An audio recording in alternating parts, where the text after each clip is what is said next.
எல்லோருக்கும் வணக்கம்.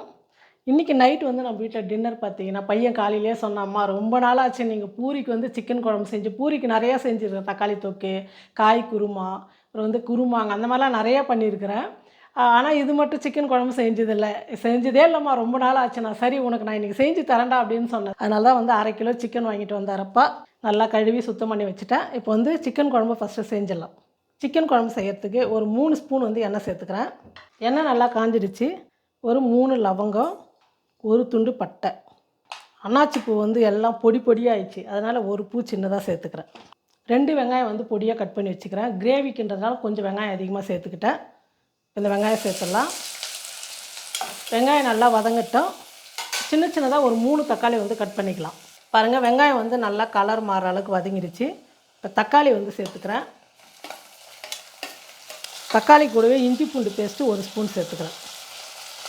இதெல்லாம் நல்லா வதங்கட்டும். பாருங்கள், வெங்காயம் தக்காளி எல்லாம் நல்லா வதங்கிடுச்சு. இப்போ சிக்கன் சேர்த்துக்கிறேன். ஒரு 2 நிமிஷத்துக்கு வந்து எண்ணெயிலே வந்து சிக்கன் நல்லா வதங்கட்டும். எண்ணெயில் இல்லை, வெங்காயம் தக்காளியுடன். வெங்காயம் தக்காளி எண்ணெயோடு சேர்த்து தான். தக்காளி எண்ணெய் இஞ்சி பூண்டு பேஸ்ட்டோட சிக்கன் கொஞ்சம் நேரம். இப்போ எனக்கு இன்னொரு பெரிய இது பிரச்சனையே, இப்போ உங்களுக்கு பூரிக்கு நான் என்ன செய்வேன்? நீங்களே அரைச்சிங்க, அவ்வளோதான். சிக்கன் நல்லா வதங்கட்டும். பாருங்கள், சிக்கன்லாம் நல்லா வதங்கிடுச்சு. இப்போ வந்து மசாலா சேர்த்துக்கலாம்.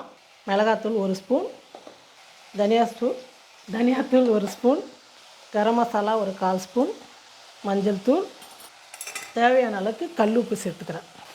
எல்லாம் சேர்த்து நல்லா கலந்துட்டு இதுவும் 1 நிமிஷத்துக்கு வந்து வதக்கிக்கலாம். பாருங்கள், மசாலாலாம் சேர்த்து நல்லா வதங்கிடுச்சு. இப்போ தேவையான அளவுக்கு வந்து தண்ணி சேர்த்துக்கலாம். நம்ம பூரிக்கு செய்கிறதுனால ரொம்ப தண்ணி சேர்க்காம திட்டமாக சேர்த்துக்கலாம். நான் தேங்காயெலாம் எதுவுமே சேர்க்க போகிறதில்ல. தேவைன்னா தேங்காய் சேர்த்துக்கலாம்ல. தேங்காயெலாம் தேவைன்னா இல்லை, இப்போ நிறையா செய்யணுன்னா சேர்த்துக்கலாம். நானும் பையனும் 2 பேர் தானே, அதுக்கு எதுக்கு தேங்காயெல்லாம் ஊற்றி அது வேறு நிறையா. தேங்காய் சேர்க்கலாம். தேங்காய் சேர்க்காமல் நிறைய பேர் செய்யவே மாட்டாங்க. நமக்கு செட் ஆகாது. வெங்காயம் தக்காளிலாம் நல்லா வதங்கினதுனால இதே கொஞ்சம் திக்காக வந்துடும். தண்ணி இந்த அளவுக்கு போதும். நான் உப்பு காரம் செக் பண்ணிவிட்டு குக்கர் மூடி போட்டு மூடிடலாம். உப்பு காரம்லாம் கரெக்டாக இருக்குது. கருவேப்பிலை போடுறதுக்கு மறந்துட்டேன் நான். அதனால் கருவேப்பிலை வந்து இப்போ சேர்த்துக்கிறேன். இப்போ சேர்த்தாலும் நல்லா தான் இருக்கும், நல்லா வாசனையாக இருக்கும். நல்லா கலந்து விட்டுட்டு குக்கர் மூடி போட்டு மூடிடுறேன். ஒரு 2 விசில் வந்தோடனே ஆஃப் பண்ணிக்கலாம். ஏன்னா ஒரு 5 நிமிஷத்துக்கு மேலே நம்ம வந்து எண்ணெயிலே நல்லா வதங்கிட்டோம். சிக்கன் வந்து பாதி வந்துடுச்சு. 2 விசில் வச்சுட்டா கரெக்டாக இருக்கும். அதுக்குள்ளே நம்ம வந்து பூரிக்கு வந்து மாவு பிசைஞ்சுக்கிறேன். பாருங்கள், குழம்பு வந்து குக்கர் விசில் குறைஞ்சி குக்கர் மூடி எடுத்துட்டேன். குழம்பு ஒரு 3-4 நிமிஷத்துக்கு நல்லா கொதிக்க வச்சுட்டேன். பூரிக்கு இந்த அளவுக்கு இருந்தால் கரெக்டாக இருக்கும். இப்போ கொத்தமல்லியை தூவிட்டு ஸ்டவ் ஆஃப் பண்ணிடலாம். சிக்கன் குழம்பு ரெடி. பாருங்கள், பூரிக்கு வந்து மாவு பிசைஞ்சு தேய்ச்சி வச்சுட்டேன். இப்போ எண்ணெயும் ஒரு பக்கம் வச்சுட்டேன். இப்போ நம்ம வந்து பூரி போட்டு தேவிக்கலாம். எண்ணெய் காஞ்சிச்சா? காயணும், 1 நிமிஷம் காயணும். எண்ணெய் நல்லா காஞ்சிடுச்சு. இப்போ பூரி போட்டு எடுத்துக்கலாம். நான் ஏற்கனவே ஒரு வாரத்துக்கு முன்னே பூரி போட்டிருப்பேன், ஒரு 10 நாளைக்கு முன்னே. ரவை சர்க்கரை போட்டு மாவு பிசைஞ்சுங்க, அதனால தான் இன்றைக்கி வந்து வீடியோவில் நான் காமிக்கல. இது வந்து தட்டையாக இருக்குது, ஆழமாக இருந்ததுன்னா போட்டு அழுத்துனா புஷ்ஷுன்னு எழும்பி வரும். இதே மாதிரி எல்லா பூரியும் நம்ம சுட்டு எடுத்துகிட்டு சாப்பிட்லாம். நாங்கள் சாப்பிட்றோம்.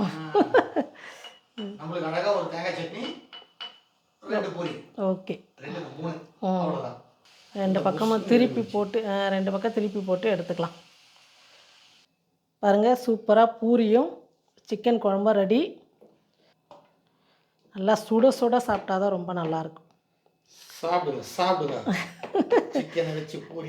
நீங்கள் கூட சூடாக தான் இப்போ சாப்பிட போகிறீங்க பூரி, ஓகேவா? பூரி சூடாக இருக்கும், தேங்காய் சட்னி சில்லுன்னு இருக்கும். என் பையன் கேட்டான்னு சொல்லிட்டு செஞ்சு கொடுக்காமல் இருக்கக்கூடாது. வாய் திறந்து கேட்டானே செய்கிறதே இல்லையம்மான்னு சொல்லிட்டு நான் ஏற்கனவே சொல்லியிருப்பேன். அதனால் வந்து ஒரு சூப்பரான பூரியும் சிக்கன் குழம்பு செஞ்சாச்சு. இப்போ நாங்கள் போய் சாப்பிட போகிறோம். நீங்களும் இதே மாதிரி செஞ்சு பார்த்துட்டு எப்படி இருக்குன்னு சொல்லிட்டு மறக்காமல் கமெண்ட் பண்ணுங்கள், ஷேர் பண்ணுங்கள். நன்றி.